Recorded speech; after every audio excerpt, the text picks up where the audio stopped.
Big boss Kannada season 13ರ ಒಂದು promo ಬಿಟ್ಟಾರಿ. ಪ್ರೋಮೋದೊಳಗೆ ಯಾರ್ಯಾರು contestant age limit ಇಲ್ಲ. ಎಷ್ಟು ಜನ ಬಂದಿದ್ದಾರೆ? 72 ವರ್ಷದವರು. 20 ವಯಸ್ಸು, ಛೋಟಾ ಪ್ಯಾಕೆಟ್ ಬಡ ಧಮಾಕ. ಕನ್ಸು ಅನ್ಲಿಮಿಟೆಡ್ ಇದ್ರೆ ಆಯ್ತು. ಊಟದ ಕೊರತೆ ಇದ್ದಾಗ ಆರೋಗ್ಯ ಹಾಳಾಗತ್ತೆ ಅನ್ನೋದು ಏನಾದ್ರು ಇದೆಯಾ ನಿಮ್ಗೆ? ತೊಡೆ ತಟ್ಟೆ ಆಡ್ತೀವಿ ಆನೆಗೆ ಜೈ. ಸರಿ, ಇವಾಗ ನೀವೇನ್ ಜೆನ್ಸಿನಾ? ನನ್ಗೆ ಇಂಗ್ಲಿಷ್ ಬರಲ್ಲ, ಕನ್ನಡದಲ್ಲಿ ಹೇಳ್ಬೇಕು. ಈಗ ವಿನಯ್ ಅಂಡ್ ಚಂದನ್ ಇವರಿಬ್ಬರಲ್ಲಿ ಮುಂದೆ ಕೇಳಿಸ್ತಿದೆ. ನನ್ ಕಡೆಯಿಂದ ಫಿಕ್ಸ್ ಇವರು. ಅವ್ರ ಮುಗ್ಧತೆ ನನ್ಗೆ ಇಷ್ಟ. 4 ಜನ ಗ್ರೀನ್ ಕೊಟ್ಟಿರೋದ್ರಿಂದ ನೀವಾಗಿದ್ದೀರಾ ಸ್ಟಾರ್ ಕಂಟೆಸ್ಟೆಂಟ್. ಅಗ್ನಿ ಪರೀಕ್ಷೆ ಇದೆ ಭಾನುವಾರ ರಾತ್ರಿ 9 ಗಂಟೆ. Bigg Boss season 13 Kannada season ಒಳಗೆ ಏನು ದೊಡ್ಡ ಡ್ರಾಮಾ ಎಬ್ಸ್ಯಾರ ಅಂಬಲ್ಲ. ಒಟ್ಟು ಇದೊಂದು TRP ಸಂಬಂಧ ಮಾಡ್ತಾರೆ, ಎದ್ರ ಸಂಬಂಧ ಮಾಡ್ತಾರೆ ನಮಗೆ ಗೊತ್ತಿಲ್ಲ. ಆದ್ರೆ ಇಲ್ಲಿ ಏನು ಕಂಟೆಸ್ಟೆಂಟು ಆಯ್ಕೆ ಮಾಡ್ಕೊಂಡಾರಲ್ಲ, ಎಲ್ಲ ಪೇಕ್ ನೋಡ್ರಿ. ನನ್ನ ಅಭಿಪ್ರಾಯ ಪ್ರಕಾರ ಎಲ್ಲರೂ ಪೇಕ. ಆಮ್ಯಾಗ ಲಾಸ್ಟಕ್ಕೆ ಏನಲ್ಲಿ ಬರ್ತಾರಲ್ಲ ಎಂಟ್ರಿ ಕೊಡೋಕೆ, ಅವರ ಬೇರೆ ಇವರ ಬೇರೆ. ನೀವು ಏನೋ ಹೇಳ್ಕರೆ ಇವ್ರಂತೂ ಕಂಟೆಸ್ಟೆಂಟ್ ಅಲ್ರಿ, ಬೇರೆ ಕಂಟೆಸ್ಟೆಂಟ್ ಅದಾರು. ಸುಮ್ಮ ಹೈಲೈಟ್ ಮಾಡಿ ಒಂದು 4-2 ಮಂದಿ ತೊಗೋತಾರೋ, ಆಮ್ಯಾಗ ರಿಜೆಕ್ಟ್ ಮಾಡಿಬಿಡ್ತಾರೋ. ಸುಮ್ಮ ಪ್ರೋಮೋದೊಳಗೆ ಆ ರೀತಿ ತೋರಿಸ್ತಾರೆ ಅಷ್ಟೆ, ಮತ್ತೊಂದು ಏನೂ ಇಲ್ಲ.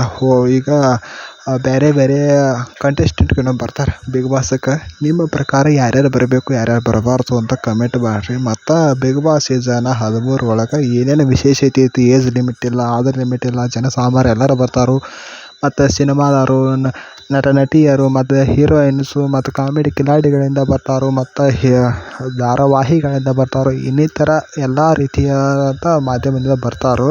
ಮತ್ತು ಬಿಗ್ ಬಾಸ್ ಸೀಸನ್ 13 ಏನೈತ್ಲ, ಇದು ಭಾಳ ಟ್ವಿಸ್ಟ್ ಐತದ ನೋಡ್ರಿ. ಮತ್ತು ಇವ್ರು ಒಂಥರ ಚೀಸ್ ಎಬ್ಸ್ಯಾರ ನೋಡ್ರಿ. ಇನ್ನೇನು ಮುಂದಿನ ವಾರ ಚಾಲು ಆಕತ್ತೀವಿ, ಯಾವಾಗ ಚಾಲು ಆಕತ್ತೆ ನನಗೂ ಗೊತ್ತಿಲ್ಲ. ಮತ್ತು ಬಿಗ್ ಬಾಸ್ ಸೀಸನ್ 13 ಯಾವ ರೀತಿ ನಡ್ಕೊಂಡು ಹೋಗತ್ತೆ ಅನ್ನೋದು ನನಗೆ ಗೊತ್ತಿಲ್ಲ. ಮತ್ತು ಬಿಗ್ ಬಾಸ್ ಎಷ್ಟು ದಿವ್ಸ ಹೋಗತ್ತೆ ಏನು, ಮತ್ತು ರಿಯಾಲಿಟಿ ಶೋ ಅಂತ ಹೆಸರಿಗೆ ಎಷ್ಟು ಕರಿತಾ ಇರತ್ತೆ ನನಗೆ ಅನಿಸ್ತೈತಿ. ಬಿಗ್ ಬಾಸ್ ಒಳಗೆ ನಾನು ಕರ್ಕೊಂಡಿದ್ದೀರಿ ಬಿಗ್ ಬಾಸ್, ನಾನು ಬಿಗ್ ಬಾಸ್ಗೆ ನಾನು ಹೋಗ್ಲಿರಿ. ಯಾಕಂದ್ರೆ ನನಗೂ ಭಾಳ ದಗದಿದ್ದು ರೀ, ಅದಕ್ಕೆ ನಾನು ಬಿಗ್ ಬಾಸ್ಗೆ ಎಲ್ಲಿ ಹೋಗಲಿಲ್ಲ. ಈ ಎಲ್ಲ ಕಾರಣದಿಂದ ನಿಮ್ಮ ಅನಿಸಿಕೆಯನ್ನು ಕಮೆಂಟ್ ಮಾಡಿ ತಿಳಿಸ್ರಿಪೋ.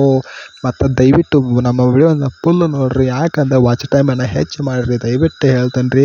ಮತ್ತು ಬಿಗ್ ಬಾಸಿಂದ 4-2 ಮಂದಿ ಹೊಟ್ಟೆ ತುಂಬ್ತಿರ್ತೈತಿ. ದಯವಿಟ್ಟು ಕಮೆಂಟ್ ಮಾಡಿರಿ ಮತ್ತು ಲೈಕ್ ಮಾಡಿರಿ, ಶೇರ್ ಮಾಡಿರಿ. ಬಿಗ್ ಬಾಸ್ ಸೀಸನ್ ವಿನ್ನರ್ಸ್ ಯಾರ್ಯಾರು ಆಗ್ಯಾರಂದ್ರೆ, ಫಾದರ್ಸ್ ಗಿಲ್ಲಿ ಆಗ್ಯಾರೋ, ಮತ್ತು ಹನುಮಂತ್ ಆಗ್ಯಾರೋ, ಶ್ರುತಿ ಮೇಡಮ್ ಆಗ್ಯಾರೋ, ಅಕುಲ್ ಬಾಲಾಜಿ ಆಗ್ಯಾರೋ, ಚಂದನ್ ಶೆಟ್ಟಿ ಆಗ್ಯಾರೋ, ಇನ್ನಿತರ ಅಭ್ಯರ್ಥಿಗಳು ಕಂಟೆಸ್ಟೆಂಟ್ಗಳು ವಿನ್ ಮಾಡ್ಕೊಂಡು ಹೋಗ್ಯಾರು. ಈ ರೀತಿಯಲ್ಲಿ ನಾನು ನಿಮಗೆ ಪ್ರಸ್ತಾಪ ಮಾಡುತ್ತಿದ್ದೀನಿ. ಹಾಗೂ ಬಿಗ್ ಬಾಸ್ ಸೀಸನ್ 13 ಕನ್ನಡ ಯಾವ ರೀತಿ ನಡೆದುಕೊಂಡು ಹೋಗುತ್ತದೆ ಎಂಬುದು ನನ್ನ ಅನಿಸಿಕೆ. ರತ್ನ 72 ವರ್ಷ, ಇವರು ಕೂಡ ಬಂದಿರ್ತಾರೆ. ಕುಮಾರಿ 20 ವರ್ಷದವರು, ಇವರು ಕೂಡ ಬರ್ತಾರಂತ ಟಾಟಾ ಮಾಡ್ಕೊಂತ ಹೆಂಗೆ ಬರಕತ್ತಾರ ನೀವು ನೋಡ್ರಿ.